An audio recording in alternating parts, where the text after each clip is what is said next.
आपके और देश के बड़े नेता आदरणीय लालू प्रसाद यादव जी, जिन पर हमें और आपको विश्वास है, वो लगातार जन विश्वास यात्रा के माध्यम से आज ऐतिहासिक गांधी मैदान में ऐतिहासिक जन विश्वास महारैली के नायक नेता प्रतिपक्ष बिहार तेजस्वी प्रसाद यादव जी, कांग्रेस पार्टी के राष्ट्रीय अध्यक्ष आदरणीय मल्लिकार्जुन खड़गे जी, राहुल गांधी जी, आदरणीय राबड़ी देवी जी, महासचिव सीपीएम सीताराम येचुरी जी, डी राजा साहब, सीपीआई एमएल दीपांकर भट्टाचार्य जी, केसी वेणुगोपाल जी, जनाब अब्दुल बरी सिद्दीकी साहब, तेज प्रताप यादव जी और मंच पर उपस्थित बड़ी संख्या में इंडिया गठबंधन के सभी हमारे नेता और इस ऐतिहासिक मैदान में उपस्थित बिहार की महान जनता, पत्रकार साथियों, मैं सबसे पहले तेजस्वी जी को और उनके दल को बहुत बहुत बधाई देना चाहता हूं।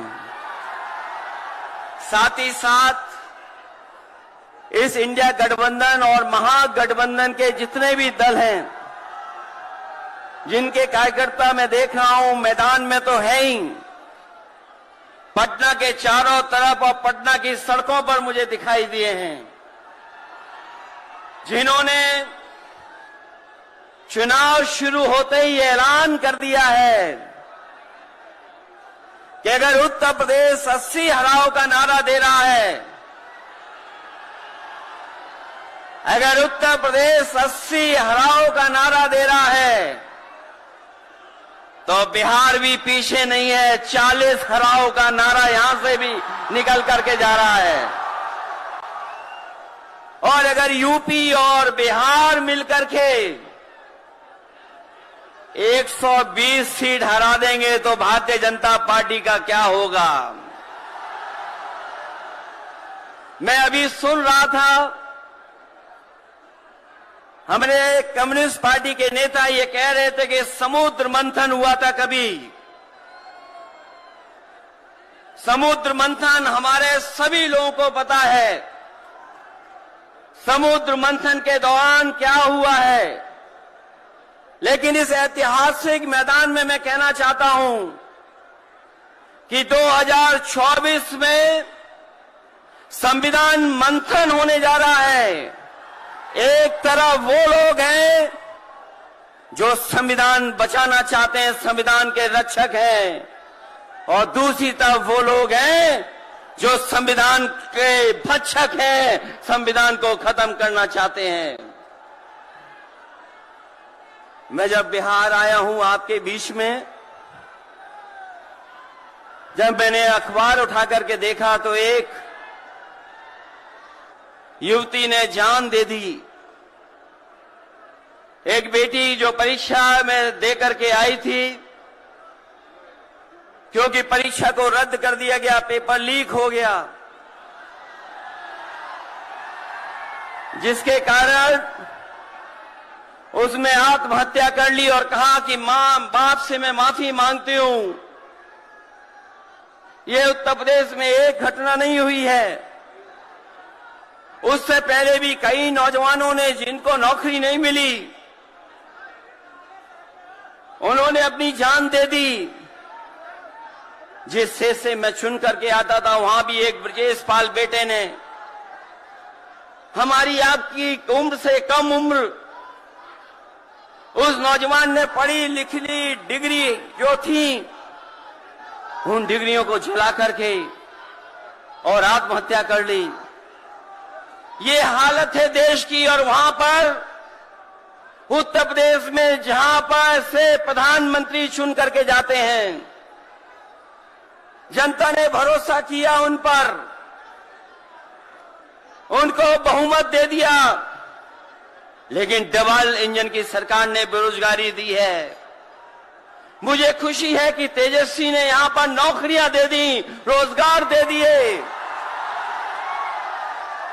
और हम तो वहां 60 लाख बच्चे जिनको पेपर नहीं लिख पाए उनका हिसाब किताब लगाते हैं।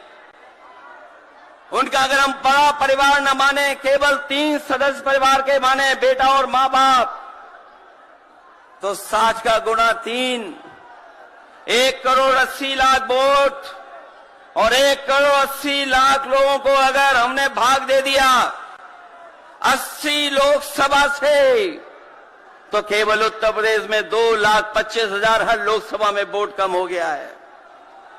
लेकिन तेजस्वी ने बिहार में पलट करके दूसरा काम किया।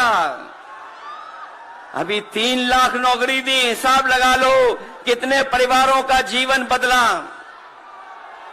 और सोचो 10 लाख नौकरी मिल जाती तो कितना परिवारों का भविष्य बदल जाता। इसलिए जो लोग कहते हैं कि परिवार वाले हम लोग हैं, ये जो आरोप लगाते हैं परिवार वाला आरोप हम लोगों पर, मैं उन भारतीय जनता पार्टी के लोगों से कहना चाहता हूं कि भारतीय जनता पार्टी इस बात संकल्प ले कि किसी परिवार वाले को टिकट नहीं देंगे, और संकल्प ये भी ले कि किसी परिवार वाले से वोट मांगने भारतीय जनता पार्टी के लोग नहीं जाएंगे। मैं तो ये जोश देख रहा हूं यहां मैदान में,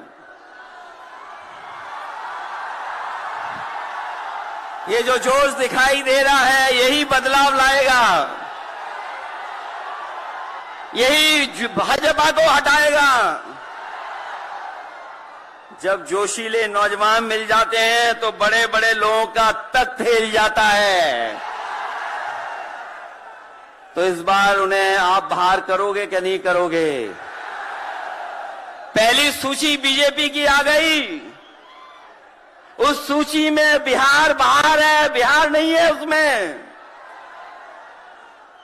इसलिए बिहार से वो बाहर जाने वाले हैं, यूपी वाले भी बाहर कर रहे हैं उन्हें। इसलिए मैं आप सबका धन्यवाद देता हुआ, और आदरणीय लालू प्रसाद यादव जी का मैं विशेष धन्यवाद दूंगा कि जो इस रैली में पधार करके न जाने कितने लोगों का मनोबल बढ़ाने का काम कर रहे हैं। न केवल यूपी के लोगों का, बिहार और देश के लोगों का मनोबल बढ़ा रहे हैं। और जो तकलीफ और परेशानी उन्होंने जीवन में देखी है वो राजनीतिक देखी है। ये राजनीति की वजह से तकलीफ और परेशानी है। मैं अभी तेजस्वी जी को सुन रहा था, उन्होंने कहा कि एक एजेंसी आ गई।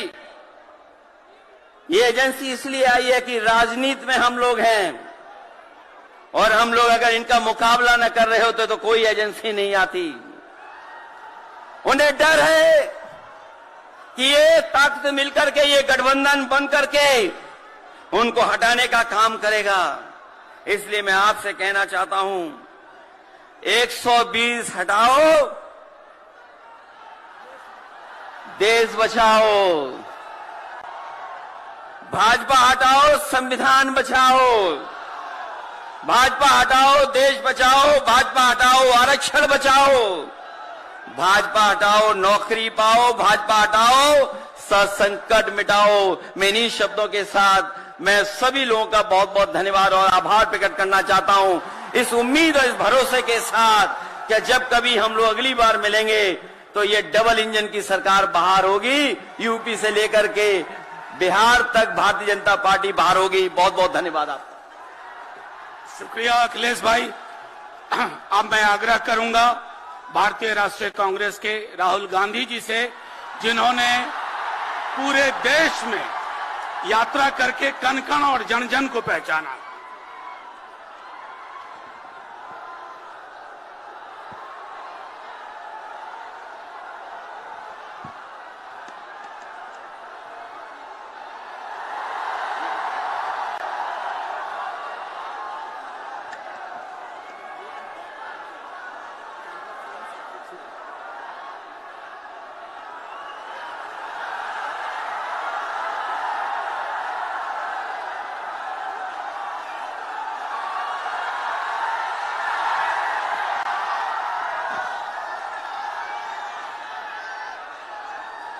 खारगे जी, लालू जी, रबड़ी देवी जी, अखिलेश यादव जी, तेजस्वी जी, सीताराम येचुरी जी, डी राजा जी, दीपंकर जी, केसी वेणुगोपाल जी, अखिलेश प्रसाद सिंह जी, तारिक अनवर जी, शकील खान जी, गठबंधन के वरिष्ठ नेता और गठबंधन के प्यारे कार्यकर्ता भाइयों और बहनों, प्रेस के हमारे मित्रों, इतने मित्र नहीं है प्रेस वाले। आप सबका यहां बहुत बहुत स्वागत, नमस्कार।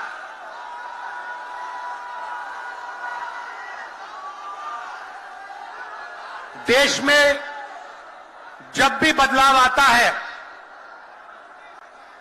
वो बिहार में तूफान शुरू होता है। यहां से तूफान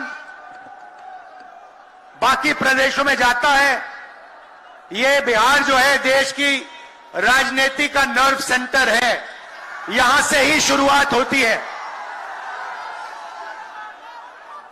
आज देश में विचारधारा की लड़ाई है। एक तरफ नफरत, हिंसा, अहंकार और दूसरी तरफ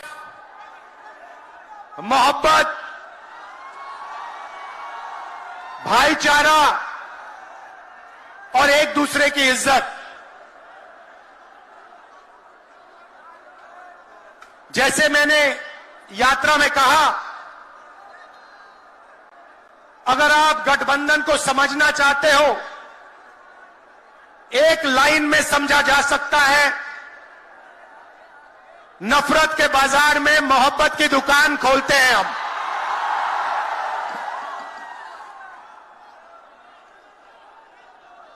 इस देश में नफरत क्यों फैल रही है? यह नफरत का देश नहीं है, आप सब जानते हो। आपके दिल में, हिंदुस्तान के नागरिकों के दिल में नफरत नहीं है, मोहब्बत है, प्यार है, एक दूसरे का आदर है। तो सवाल उठता है कि इस देश में नफरत क्यों फैल रही है? भाइयों और बहनों, नफरत का सबसे बड़ा कारण देश में अन्याय है। अन्याय, युवाओं के खिलाफ अन्याय, आप सबके खिलाफ अन्याय, किसानों के खिलाफ अन्याय, सामाजिक अन्याय, आर्थिक अन्याय। प्रधानमंत्री जी 2-3 बड़े अरबपतियों के लिए काम करते हैं, 2-3 लोगों के लिए काम करते हैं। उनका 16 लाख करोड़ रुपया प्रधानमंत्री ने पिछले 10 सालों में माफ किया है। मैं आपसे पूछना चाहता हूं, उन्होंने हिंदुस्तान के किसान का कितना कर्जा माफ किया? हिंदुस्तान के मजदूरों का कितना कर्जा माफ किया? इसीलिए देश में नफरत फैल रही है। 40 साल से सबसे ज्यादा बेरोजगारी आज हिंदुस्तान में है। क्यों? क्योंकि बीजेपी ने छोटे व्यापारियों को, किसानों को, स्मॉल और मीडियम वाले बिजनेसेस को नष्ट कर दिया है। एक तरफ नोटबंदी की, दूसरी तरफ जीएसटी लागू की। नतीजा यह हुआ, जो लोग इस देश को रोजगार देते हैं, छोटे बिजनेस वाले, स्मॉल और मीडियम बिजनेस वाले, उन सब का काम बंद हो गया। जहां भी देखो बड़े बड़े उद्योगपतियों की मोनोपोली बन रही है। एक उद्योगपति के हाथ में हिंदुस्तान के सारे पोर्ट, एयरपोर्ट, इंफ्रास्ट्रक्चर, डिफेंस की इंडस्ट्री, सारी की सारी नरेंद्र मोदी जी ने एक उद्योगपति को पकड़ा दी। आप लोगों के लिए इस देश में कुछ नहीं बचा है। मैं आपसे सवाल पूछना चाहता हूं, इस देश में पिछड़ी जात के कितने लोग हैं? कितनी आबादी है पिछड़ी जात की? 50%। 50%। दलितों की कितनी आबादी है? 15%। आदिवासियों की कितनी आबादी है? 8%। कितनी बनती है भाई? कितनी होती है? 73% अब देखिए, 73% में से हिंदुस्तान की सबसे बड़ी कंपनियों में उनकी मालिकों की लिस्ट निकालिए, आपको एक व्यक्ति नहीं मिलेगा 73% वाला। उसके बाद मीडिया के मालिकों की लिस्ट निकालिए, बड़े बड़े इनके जो पत्रकार हैं उनकी लिस्ट निकालिए, आपको 73% में से एक नहीं मिलने वाला है। उसके बाद प्राइवेट अस्पतालों के मालिकों की लिस्ट निकालिए, स्कूल और कॉलेज जो चलाते हैं, private school, private college, private university, उनकी लिस्ट निकालिए, उधर आपको 73% का कोई नहीं मिलेगा। उसके बाद जो हिंदुस्तान को 90 ब्यूरोक्रेट चलाते हैं आईएएस वाले, उनकी लिस्ट निकालिए, उधर आपको 3 पिछड़े वर्ग के लोग मिलेंगे, 3 दलित मिलेंगे और 1 आदिवासी मिलेगा।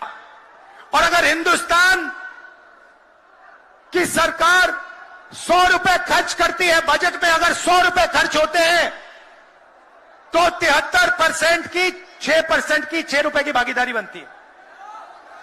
तो ये जो 73% है, और उसमें अगर आप जोड़ना चाहते हो तो गरीब जनरल कास्ट के लोगों को भी जोड़ लो। इनके लिए इस देश में कोई रास्ता नहीं बचा है। पहले क्या होता था? पहले पब्लिक सेक्टर होता था, उसमें गरीबों को रास्ता मिलता था, नौकरी मिल जाती थी, सरकार में रोजगार मिल जाता था, जैसे बिहार में तेजस्वी जी ने किया, जैसे छत्तीसगढ़ में हमने किया, कर्नाटक में, तेलंगाना में हम कर रहे हैं। मगर नरेंद्र मोदी जी ने ये सारे के सारे रास्ते बंद कर दिए। सेना में आप जाते थे, वहां अग्निवीर लागू कर दिया। अब देखना, अग्निवीर लागू किया, और अग्निवीर में पहली बार इस देश में 2 तरीके के शहीद होंगे। एक शहीद होगा, उसको शहीद का दर्जा मिलेगा, उसे पेंशन मिलेगी, उसे कैंटीन मिलेगी, और उसे गांव में, शहर में आदर मिलेगा। दूसरा शहीद होगा, अग्निवीर होगा, वो शहीद होगा, उसे शहीद का दर्जा नहीं मिलेगा, उसको पेंशन नहीं मिलेगी, उसको कैंटीन नहीं मिलेगी, और उसको ट्रेनिंग भी सही नहीं मिलेगी। एक तरफ चाइना के सैनिक, पाकिस्तान के सैनिक सालों की ट्रेनिंग लेते हैं, और हमारे युवाओं को नरेंद्र मोदी 6 महीने की ट्रेनिंग देने के बाद उनके सामने खड़े करने की कोशिश कर रहा है। नतीजा आप जानते हो। मैं ज्यादा नहीं बोलना चाहता हूं, क्योंकि लालू जी को बोलना है। ये देखो, लालू जी को बोलना है, मगर मैं सिर्फ ये कहना चाहता हूं, बीजेपी के लोगों को गलतफहमी में नहीं होना चाहिए। हम लोग बीजेपी से, आरएसएस से नहीं डरते। हमें कोई फर्क नहीं पड़ता। हम देश के लिए लड़ते हैं, हम देश के लिए मरने के लिए तैयार हैं, और हम बीजेपी को, आरएसएस को यहां से हटा के इंडिया की सरकार बनाकर दिखाएंगे। आप सबका दिल से बहुत बहुत धन्यवाद।